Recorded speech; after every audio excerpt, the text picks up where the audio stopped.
More work on my Defiant, and as you can see, quite a few things are going on here. Last night I finally sealed up the model, and it's mounted and all the wiring is threaded and everything is working. I did a light test to make sure that the wires were all okay, and thankfully I'm glad I did that, because my starboard photon, the negative wire had disconnected, so I was able to fix it before I sealed it. I had a bear of a time putting this thing together. It's not a kit that's amenable to using clamps.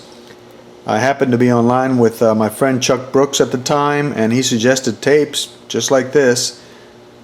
I didn't think they'd work that well, but they did, and the gaps were much better.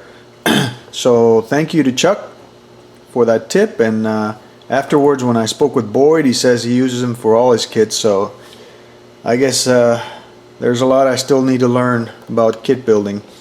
Anyway, I began by sanding the bare plastic as usual and evening it out, and I've applied putty along the areas that I want to eliminate seams from.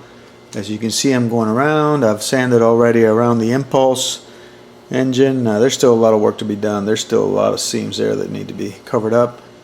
I've gotten as far as here. I'm hoping I can get an initial putty filling tonight and get this thing initially sanded,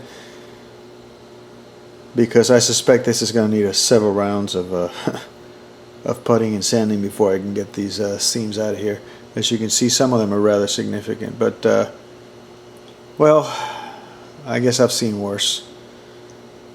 That was really difficult to get together, the impulse engines, but hey, you know, that's what makes this challenging.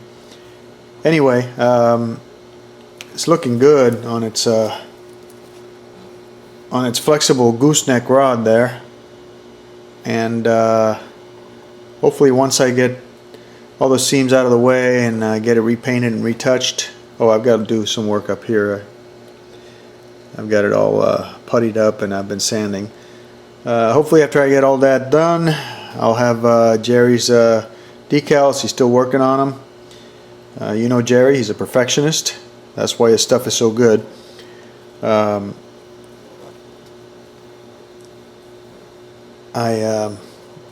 hoping to test out the decals as soon as they're available, and I'll give you a rundown on how they go down. Of course, I'm talking about Jerry Hedgecock at HDA Model Works. Anyway, I'll come back when I get more done. Talk to you soon. Update on my Defiant. Been spending several days working on these seams, which have been a bear, I gotta tell you. The seams on the nacelles, which I thought would be the worst, actually haven't been a problem. I've had issues with the two halves of the model actually popping separated here and here a couple of times. This one I had to re-glue 3 times. Not sure, but I think what was happening was I would when I applied the glue, it overflowed outwards and most of it stayed out, and that's what was bonding it. So when I sanded it to get rid of the seam, I'd get rid of the bond and it would separate. So this time I made sure that there was plenty along the surfaces on the inside, and sanded and finally puttied. So puttied and sanded, and finally I got rid of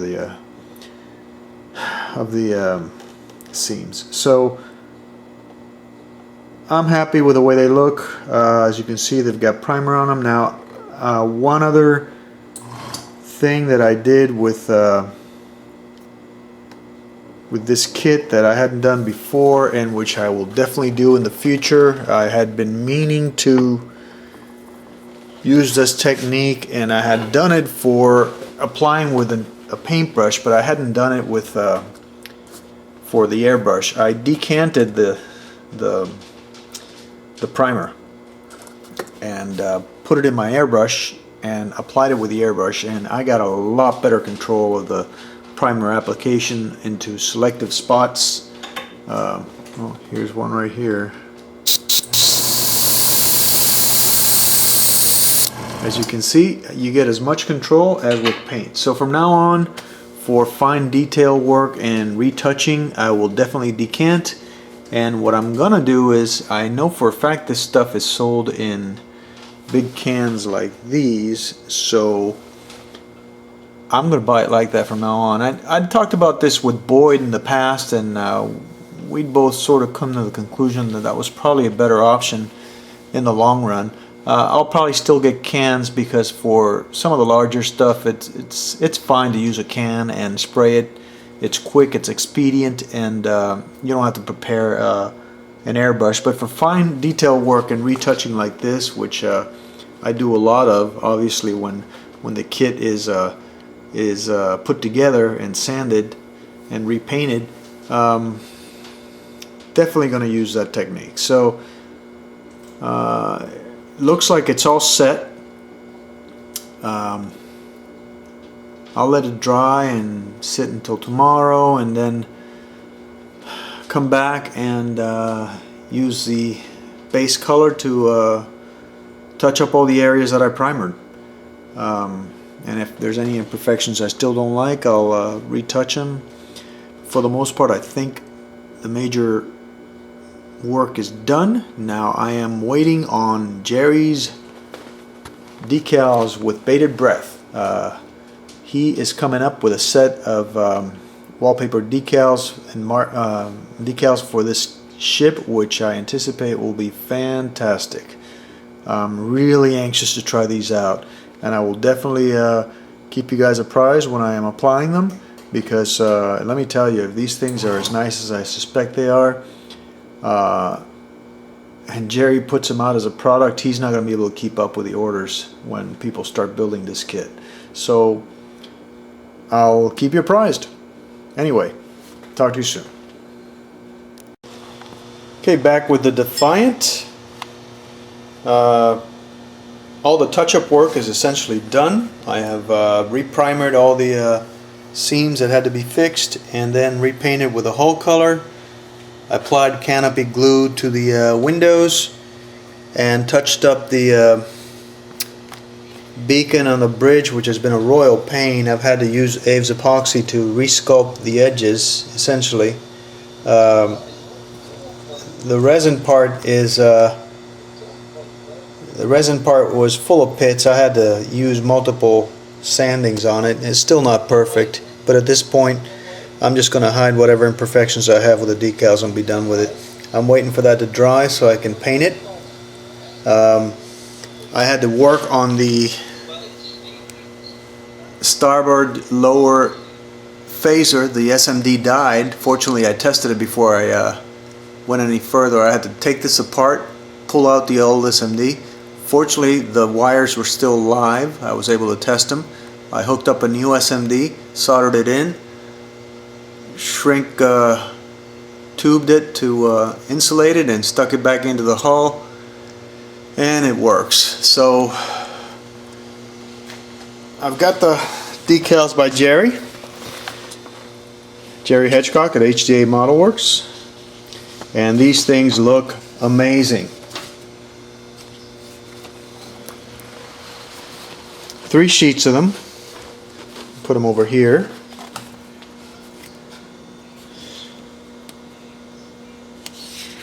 There's the first sheet, second sheet, and a third sheet. He has labeled the placements according to a lettering and numbering code he has, which will be a lot of help, but I am going to look at the kit on the box art and in other areas to get references. Shouldn't be too difficult to figure out where all these things go, but one thing that I will recommend to Jerry is that he include perhaps a diagram along with the decals to further help along in the placement of the things. The quality looks really sharp. This is 9600 DPI. and they look just about perfect as far as sizing is concerned. I'll be watching out very carefully to see how they fit over the hull, to see if there's any overlaps or areas that do not fit exactly on top of the markings of the hull the way they're supposed to. It looks like they're the right size though, so Jerry's expecting a lot of feedback from me on this. I hope I can give him any tweaks or issues that I might find so that he can have these all set up. If these turn out to be nice, I am sure he's going to have them on his website, and if he does, you guys better run out and get them because they're going to really enhance the look of the kit. Anyway, I'll start on that after my Aves epoxy sculpt here has dried, and I can repaint that area with the hull color, and then I'll gloss the kit with the tester's gloss, wait for it to dry, and it'll be ready for a decal application. So I'll be back with that in a little bit. Hopefully I can get those on tonight. Anyway, talk to you soon. Alright,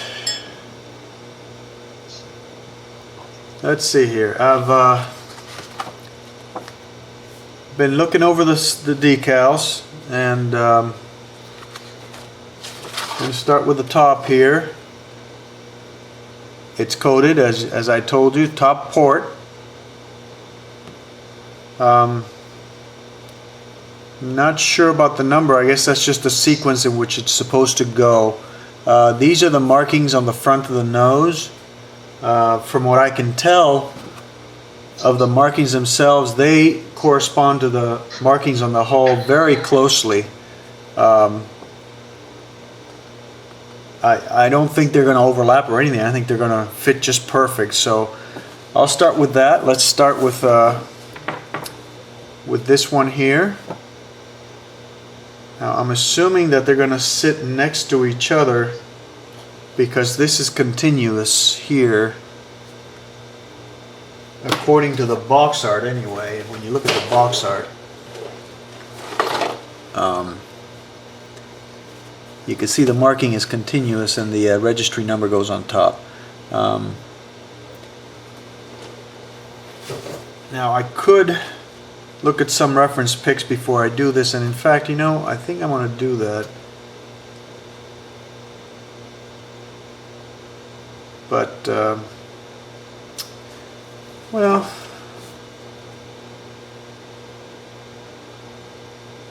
actually, in looking at the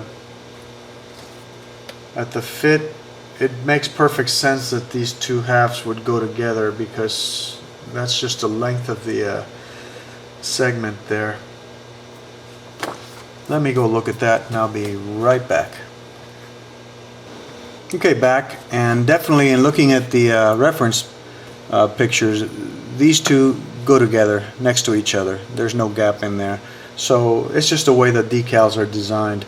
I'll take one half and apply it first and the other, and I'll just make sure that they are well aligned and they cover up the front of the nose without any issues.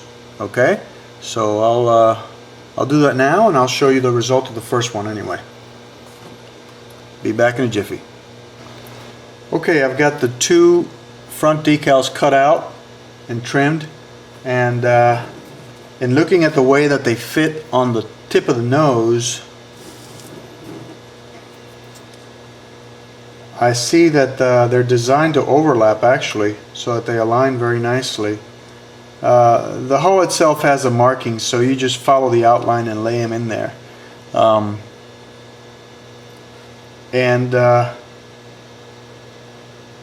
I assume that once they're wet and they're placed on top of each other, they will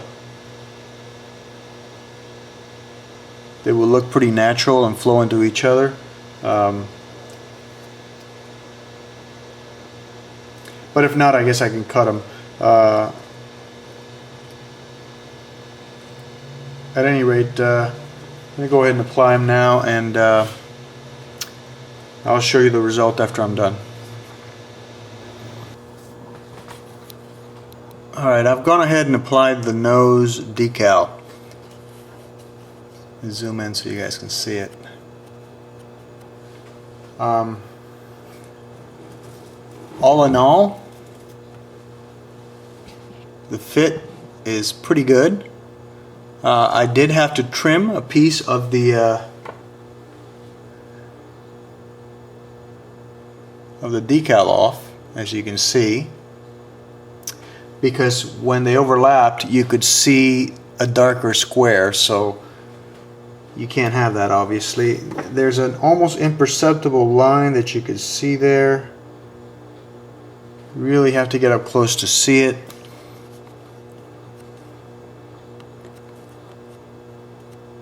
Right at the spot where I cut it, right about there. Not a big deal. One suggestion I might give Jerry, I don't know how difficult it might be to do, but to make this into one continuous decal instead of two pieces, it might make it easier.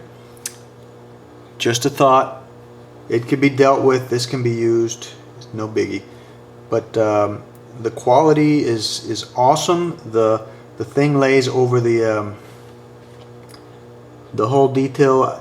Keep in mind, this is just water. After I haven't applied any adhesive or any Solvacet or anything on it. Just a couple of minor bubbles on the folds of the hull. I don't know that I'm going to apply any Solvacet at all. I might use some Microsol, which is a lot milder than the Solvacet. The Solvacet is extremely strong.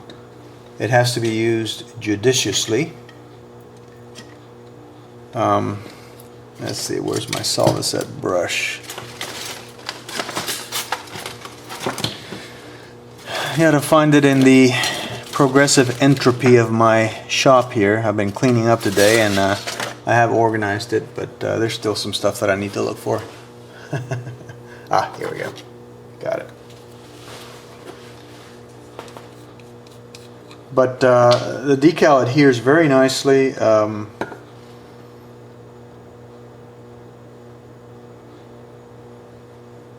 I think Solvacet might be just about all you really need.